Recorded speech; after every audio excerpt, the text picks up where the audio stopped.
everybody. Welcome to 2 Minutes and Beyond, the podcast where we review the Toy Story movies 2 minutes at a time. I'm Macy Ball, and this is Bianca Garcia. Hello.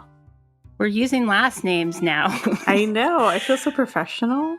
I know. When we started this podcast, neither of us really uses our last names much on the internet outside of Facebook. And we kind of arbitrarily decided not to use our last names. And we just kind of decided we should probably use our last names. So yeah, everybody else does. So, just to make it seem a little more, I guess, professional. And when we have guests on, all of our guests do. So it's a little bit weird when we don't have last names. Yeah. But anyway, in this episode, we're talking about minutes 47 and 48 of Toy Story. I'm so excited to talk about this clip. Yes, part of the movie, like just this whole part and leading up even to the following, like maybe 2 or 3 clips is like one of my favorite parts of the movie. Mm-hmm. It's so good. So let's get into it. Oh yeah, let's go. These 2 minutes start with Woody's pull string coming unhooked from the iron railing, which triggers the phrase, "Yee-haw! Giddy up, partner! We got to get this wagon train a-moving," and wakes up Scud. Scud comes up the stairs growling. Buzz yells, "Split up!" and the two of them run into separate rooms. Scud sees Buzz through the cracked open door and comes looking for him, only to walk away when he sees Sid's dad sleeping on the chair in the room. First of all, I want to point out how horrible this dog looks up close. His fur is literally just kind of like brushed. Like you can tell that they weren't comfortable working with hair yet. So yeah, he looks like in pretty bad shape, poor dog. Yeah, they didn't really figure out how to do fur very well until Monsters, Inc., I guess. Mm-hmm. And that, like, even then, like, when you see it, it's like, oh my gosh, they did so good compared to Toy Story. But, of course, it is a learning process, so. Yeah. I think that phrase from Woody's voice box is probably my favorite of his phrases just because it's so... It's so ridiculous sounding, and it's so like all of his voice box phrases are so like not the way he talks, like they're so twangy. They are very twangy, and I think it's funny that it's like one of his longest phrases. Like, out of all of the phrases, of course, the longest one would be the one that comes up next when his pull string gets pulled. And it's so loud, at least in this scene, that yee-haw! It's very loud. It's like, I'm surprised that the dad didn't wake up. Mm-hmm. Like, you would think that the dad would have woken up. Also, another thing, why is the dad's TV room upstairs? I was wondering that myself. Because it's Sid's room, and then Hannah's room, and then the little closet, and then the dad's TV room. And I'm like, is that just like a random entertainment room? Like the way people turn their lofts into like a little theater. But this is like very 90s, very like, dad needs his man cave, and that's his man cave. Yeah, I'm like, is the parents' bedroom in a separate room upstairs, or is it downstairs, or like what's going on in this house? And why does Sid's room look like the attic when it's not? Look like it used to be an attic when it's just like on the second floor of the house. Exactly. It's so weird. Like, I guess maybe because Sid did trash his room, and he's kind of, he's a boy, he doesn't do anything to upkeep his room, but then also he's grungy also, so he's just gross and leaves trash all over his room. Well, but even like the structure of the room, like it's got that like A-frame, I guess, ceiling, the slanted ceilings and just like the wood walls. Yeah, it's not very finished, I guess. Maybe it's like one of those rooms that when they were getting the house, they're like, oh, it's still being remodeled, blah, blah, blah. But they never finished it. I don't know. My cousin, her house, before she moved out her parents' house, they had a room similar to that, except it was an actual finished room, but it did have the slanted ceiling. And I always told her, I'm like, this looks like Sid's room. um, Going back to Woody's voice box, though, it does raise the question: why, if all of his voice box sayings have that kind of twang, why doesn't Woody talk like that? I know, you would think he's a cowboy, so he needs to have his accent, but I guess Maybe he maybe. Go ahead.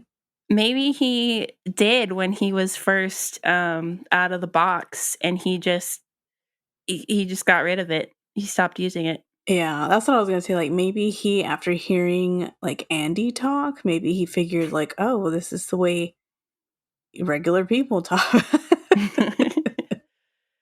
Or he just didn't like the way it sounded in his voice box, so he was like, I'm just not gonna talk that way anymore." He's like, this is not Texas. I'm not gonna talk like this. It's like my dad when he moved, because he grew up in Texas and he moved to Oklahoma in college, and he intentionally got rid of his accent. Or Oh, how well, funny. yeah, he intentionally stopped talking that way. Oh gosh. I feel like I've never had an accent. I don't know if I sound like I have an accent. I just don't. I mean, I've heard some people that have super Texas accents, like it's thick. And I don't think I talk like that. I feel like I talk normally, but then again, I might have Normally. normally, yeah. I feel like I don't have an accent. But then again, a lot of people that have an accent don't think that they have an accent. So Yeah, well, everybody's got an accent, a but little bit of like a regional accent, but as far as it being like a full on thick accent, it's not. I know some words I do say that sound very Texan, but well, yeah, I mean, I guess I'm just saying there's no one who doesn't have like there's no like normal way of talking. Like everybody has some kind of right. accent. Yeah. Um Oh, the look of surprise on or not surprise, but, like, the look on Buzz's face when Woody's voice box goes off, it makes me wonder, like, what does he think is if he thinks Woody is a real cowboy, what does he think is happening there? Exactly. I'm like, why are you acting so shocked? And you see that his mouth is not moving. Another thing, Woody covers his mouth when his voice box goes off. I didn't think about that, that's so funny. He does. And I'm like, what are you doing? I'm like, that's not going to help anything. Maybe it's more like in horror at what's Like an, oh happening. no, what did I just do? Yeah, that kinda thing. The sound of well, I mean, the shot of Scud just, like, opening his eye is, of course, Hmm. reference to Jurassic Park, which I think we actually mentioned last week, Yeah. and the sound that well, the sound of the dog is also taken from straight from Jurassic Park. Hmm. According to the audio commentary, they mentioned this in this scene that there was controversy over the way Scud's, whiskers should look. Oh gosh. And the associate technical director, Eben Otsby, who I feel like we talked about him quite a bit on the show, came in on a weekend and modeled those whiskers in like record time, apparently. I'm so proud of him. If you look at when Woody goes into the closet, how does he shut that door? I know. I mean, I guess you can just kind of like grab it and pull it, but I Because don't know. he grabs like the bottom of the door. He can't reach up at That's true. Yeah. the doorknob to pull it shut. So does he just like pull the bottom of because well it I was thinking maybe he just like pulls the bottom of the door hard enough to where it shuts, Hmm. I don't know. but I never noticed like how he closed it. I always just saw him go in and I'm like, okay, there he is. well, He's because when hiding. he closes it, you only see, the back of the door closing, so you don't really see and it doesn't look like he's just using force to, like, pull it because it opens up a little bit and then it closes. Let It's me look weird. at that real quick. Oh yeah. That is weird. How does he do? You know what? I think he's just a man of many mysteries. Mini animation sheets. Yes, this is very true. I was wondering, like, how scary is this guy, Sid's dad, if Scud is, like, scared to even, like, go in there and possibly wake him up? I thought it was like, Scud's in there and he sees, or not necessarily he sees, but he like notices that the dad's there. So he's like, oh, it's probably just the dad making that sound. So he leaves. I guess, but didn't well, he saw Buzz and Woody. This is true. He did see them. So I don't know. I I've mean, of always course, it's just for the story, but it yeah, could also just be like maybe that's a room that he's not allowed in. maybe, but he doesn't seem to back down until he notices Sid's dad. Or I mean, I assume it's Sid's dad. It could be, like, stepdad or mom's boyfriend or something else. Right. Just random man in the house. Maybe that's why he backed down. He's like, oh, I don't know this person. Let's just leave.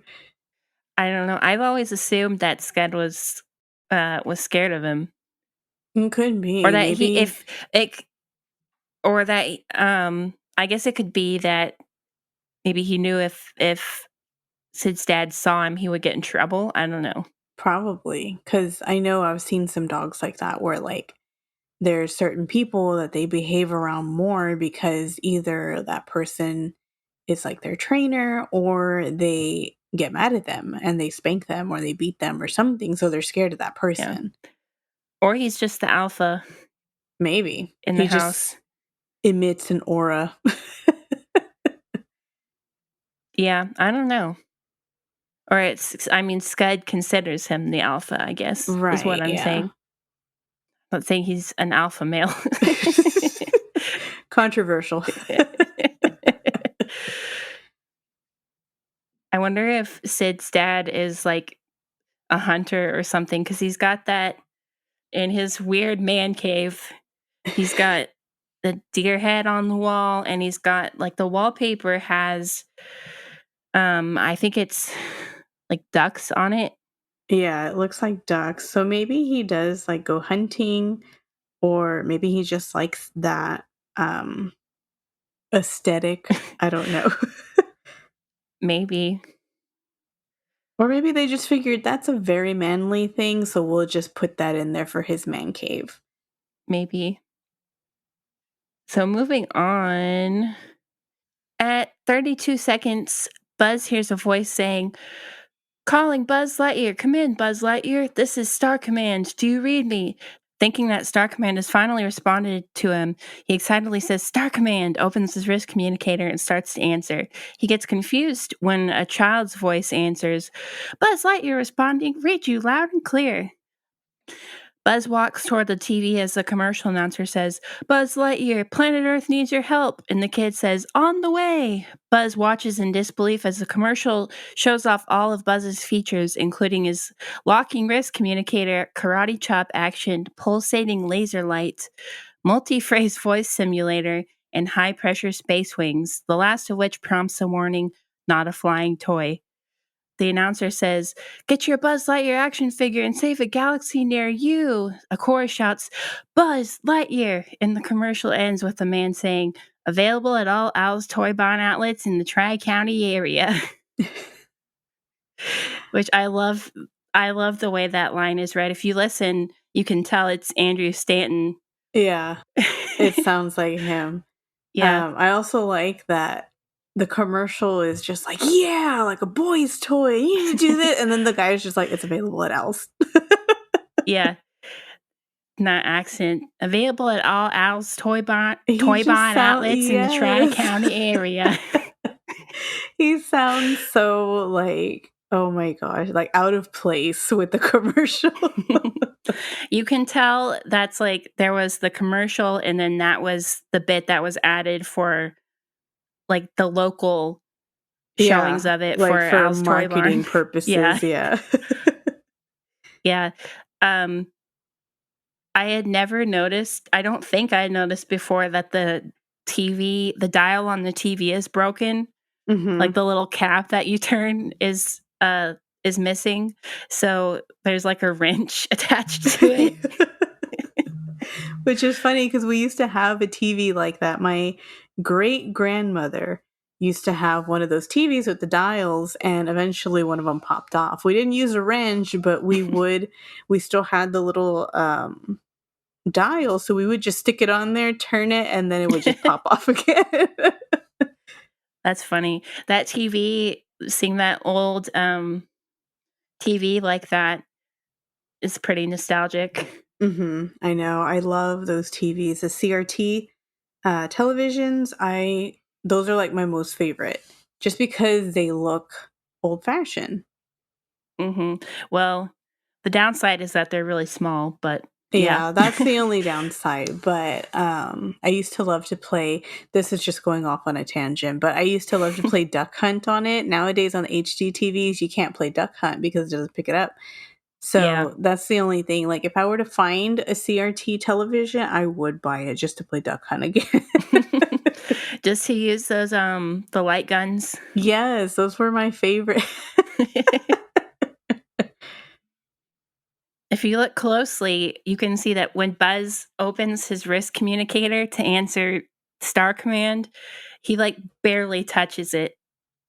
Yeah. Like, it just kinda looks like he just kind of flicks it open almost, Yeah, he does. It's just kind of like because it's like it's even that just tapping it. He's just like, "Oh, tap," like it's supposed to open up with a tap. because it's like he's having to reach his arm over there, which doesn't really Right, physically yeah. work, so And then the angle that they have him pictured in, they can't have him move all the way because it's gonna look weird. mhm. I just thought that was funny. That is funny. I wanna give kudos to whoever animated Buzz in this scene and just, like, seeing watching all of his facial expressions Mhm. and just, like, the subtlety and how like, all the shock and, like, the sadness and just, like, the what the heck is going on. All 5 stages of grief. Mhm. I feel like this part is really, I guess, important for the viewers. So that's why they took the time to actually like animate everything for Buzz. Like it's one of the most important parts in the movie because he's finally realizing I'm a toy. Yeah, it's the first of the Pixar tradition of trying to make you cry. Yes. Oh my gosh. I forever hate having to prepare myself for each Pixar and Disney movie because I will ugly cry. We just watched Encanto last weekend and it took all the power in my being to not cry. This scene doesn't make me cry, but there are scenes in later Toy Story movies that, I mean, of Oh course, yeah. make me cry. I mean, I'm probably gonna cry on this podcast at some point when we get to those parts. Please don't. Because then I'm I'll going to try cry and not we're to. just going to be crying. We're going to have to pause the podcast just so we can collect ourselves again. Um, but I just love this commercial. It's so it's like 90s in your face toy Yes. marketing. I used to love the 90s commercials because they were so like almost forcing it in your face. Like, you need this in your life. You got to buy it. The other day, I just saw an Herbal Essence commercial from the 90s, and I was like, how is this on television? Oh my Gosh. gosh. But they use phrases like multi-voice simulator. it's It's it's it's very out there. It's very like very 90s. yeah. This is the first we hear about Al's Toy Barn, too. Yes. I do like that they brought it back in the second movie. I like that they continued with that brand. And we see, presumably, that same aisle of Buzz Lightyears that we see in the second movie. Also, why are the aisles like a mile long?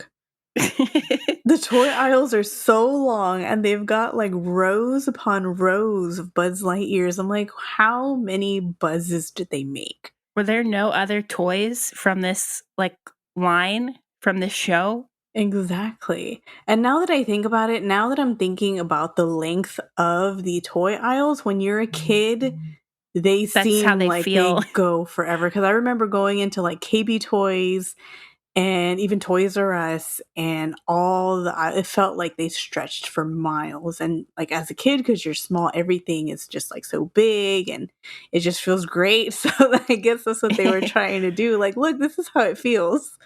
Yeah.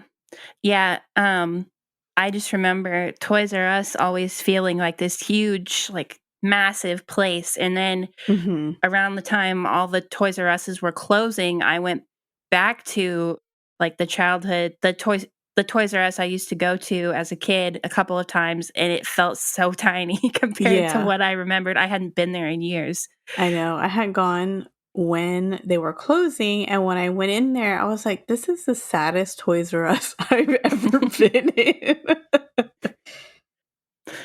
In the audio commentary, they talked about how originally they were gonna make the commercial more like a more old-fashioned toy commercial, but Hmm. Disney wanted them to make it more modern, so they, like, looked at what the modern, like, toy TV commercials were like at the time, and, of course, they were all like we were just talking about, they were, like, loud and assaultive, so they Hmm. were like, "Who can we get that will be loud and assaultive?"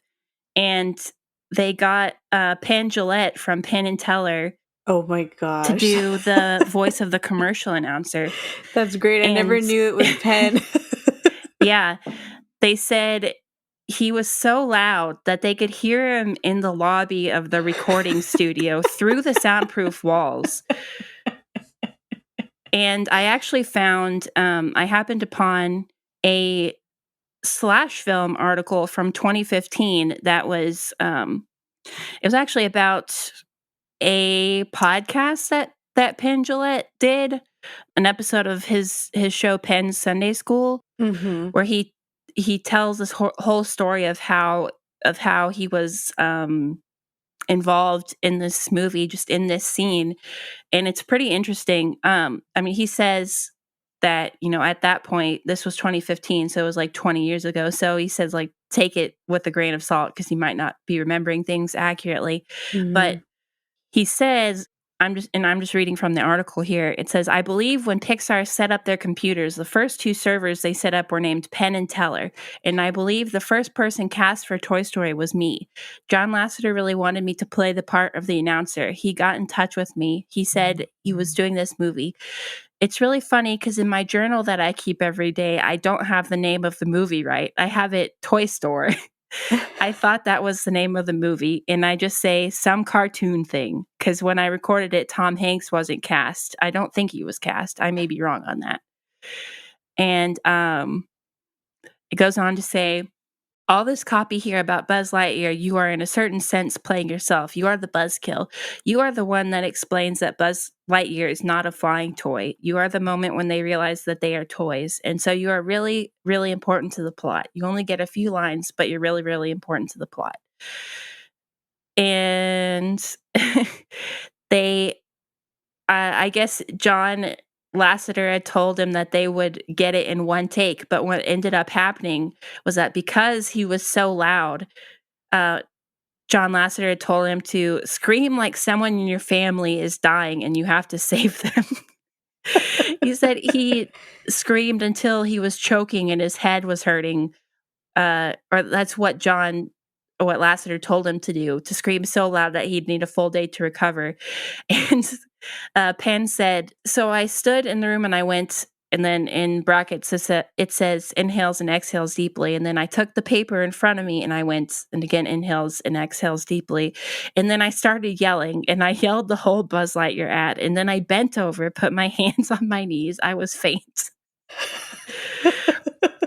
And he says he looked through the glass booth and everybody in the other room was laughing hysterically. I put up my fingers. Is that okay? And Lassiter shook his head no.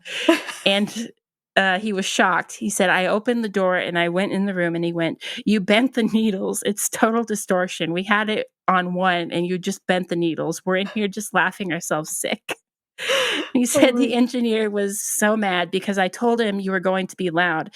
He said, there's no way you're going to get this loud. He said he didn't have the right compression. He didn't have anything. He said we ruined the take. And he said, you did exactly what we asked and we fell apart. We didn't do it. And he said, so you've got to do it again. It said that the second take went more smoothly, and that was the one that they used in this movie. And he says he believes that recording session was the loudest he's ever been in his life.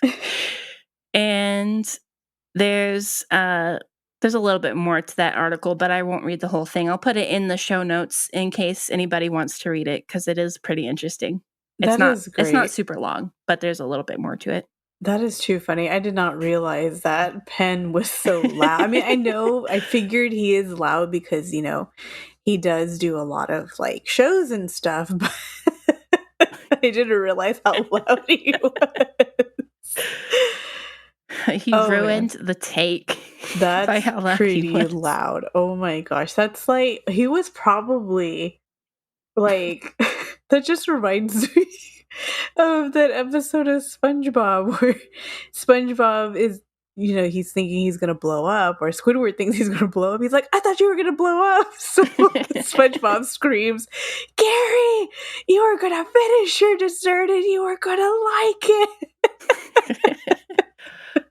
I don't think I've seen that episode. I don't remember that one. That one is hilarious to watch. People in the show notes, we may or may not just put that there so you can watch it too. All of the voice acting, not just Penn, but like the kid too. Mm-hmm. I love the kid who's just like total annihilation. Wow. I love how he sounds because he sounds just like the 90s commercials. Like you hear all the little kids from the one commercial that reminds me of is Hot Wheels, because in all the Hot Wheels commercials, you had all the little boys like, yeah. And that's what it reminds me of the most. I also love the music in the commercial because it starts off just with Buzz's theme, like that, and then it suddenly goes into this like heavy rock, like yeah, it's like guitars blowing everywhere, and it's like, what is going on? It's the most intense commercial. The music from that is on. I don't know if it's on the original soundtrack, but it's on the what's it called? The Walt Disney Records Legacy Collection version. Oh, okay. And I was just listening to it earlier today, and it's pretty fun. That is fun. And it seems like something that's kind of out of Randy Newman's typical wheelhouse too, so that's fun. Yeah, that is. I mean, knowing how his style is, like knowing what he's known for, and then for him to compose other music, it feels kind of strange. Oh, also the chorus that chants Buzz Lightyear is Ralph Eggleston, John Lasseter, and Andrew Stanton. Oh, that's great. And on the commentary, since they were all there, they did it live together on the commentary, which is funny. That's pretty great. I love that commercial. I do too. That's one of my favorite commercials. Like, if it was an actual real commercial, I think I would have been pretty excited as a kid. Mm-hmm. And then you just contrast that craziness of that commercial with like what's going on with Buzz. Yeah, his heart's sinking right now. Yeah. And like everything that like must be running through his head at that moment. Mm-hmm. He's having an existential crisis, and this commercial is just blaring. I know. Well, I think he kind of talked about that in that article. Mhm. At 1 minute 22 seconds, Buzz opens his wrist communicator and sees Made in Taiwan written on the inside of the cover. He looks shocked and then dejected as we hear Randy Newman start to sing I Will Go Sailing No More. He slowly walks out of the room and into the hallway, looks out the window at the sky, and sees a bird flying by. In his head, he hears Woody telling him, "You are a toy, you can't fly." He closes his eyes and puts his helmet against the iron railing, and the 2 minutes ends there. That's such a sad end to this clip. I know, it's so depressing, like, "Oh, Buzz, you can't fly," and then it just stops. Oh my um, goodness. I noticed too, after the commercial ends, you can see from the reflection, and you can hear it a little bit too.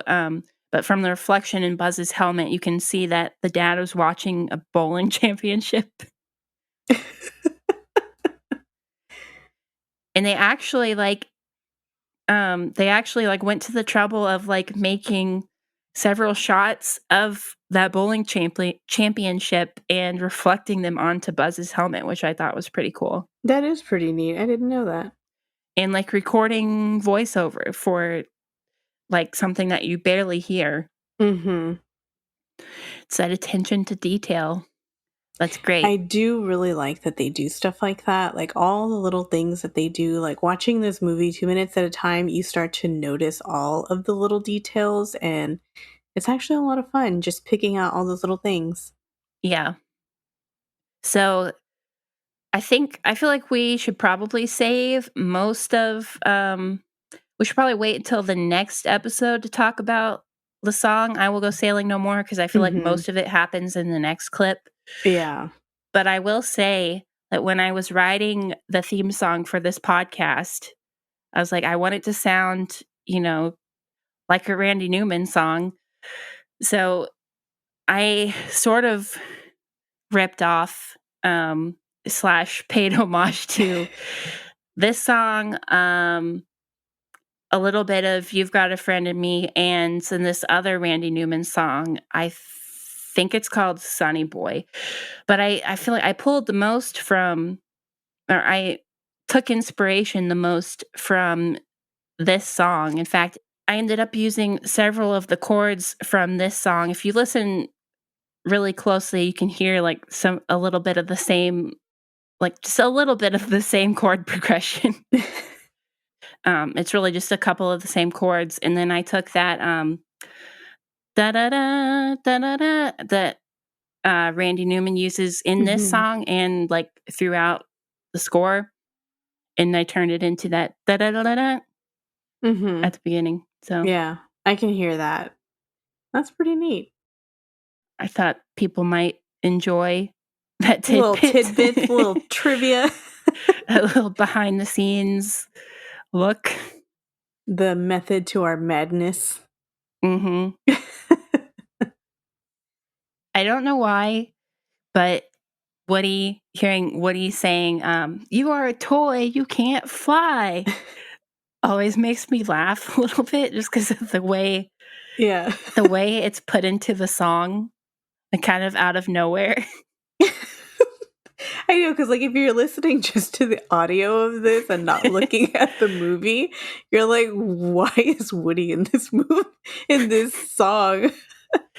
Well, the soundtrack version, doesn't have that. So Mhm. sometimes when I'm just listening to that song, like, on Spotify or whatever, I will add that part in myself and just say, "You are a toy, you can't fly."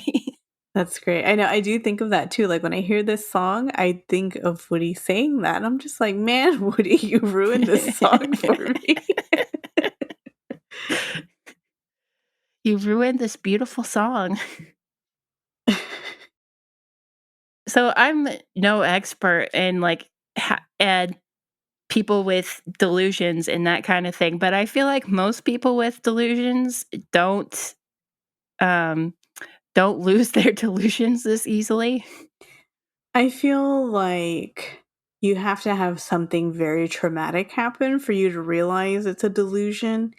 But this doesn't seem as, I guess for him, it is traumatic realizing, like, oh, I am a toy. But I think also a few things kind of led up to that, like him seeing the kids, like how big they are, and just like all the stuff that happens throughout the movie. He's starting to see a little bit more like, okay, I'm the size of a toy. I'm talking to toys. And eventually it just kind of hits him once the commercial happens, like, oh, maybe I am a toy. Yeah. Well, again, I'm not an expert, but I feel like I've heard, when you're dealing with someone who is delusional, you don't try to you don't try to tell them they're wrong because they'll Right. just double Yeah. down on their delusion. And I feel Like, like that could have happened, but for the progression of the movie, they just made him realize that he was delusional. yeah. Yeah. Because if not, if he doubled down and then tripled down what he kept telling him, the movie would have never ended and we would have had like just a really weird ending. Well, it probably helps that he loses his arm and, like, can't fly in the next clip, so Right, yeah. I think that too just helps him realize it. Like once he realizes he can't actually fly and then he sees his arm next to him, mhm. I think he realizes it there. Yeah. Which is a pretty traumatic experience if you think about it. That is traumatic. I guess maybe like when he saw it on the TV, he was doubting it. And then, of course, when the song picks up, that's when he's like, okay. So he tries and then he falls. Yeah. I like how we're talking about this in this podcast and not in the next one. Yeah. Um, I'm trying to think if I have anything else. I think that's about all I have to say about this clip. Pretty much, yeah, me too. I guess, are we ready to wrap it up? I'd say yes. All right. Well, thanks for listening, everyone. Be sure to follow our Facebook and Twitter accounts and send us an email if you have any thoughts, comments, questions, or concerns. And if you enjoy the podcast, please leave us a 5-star review on Apple Podcasts and Spotify. See you next time. Bye. Bye.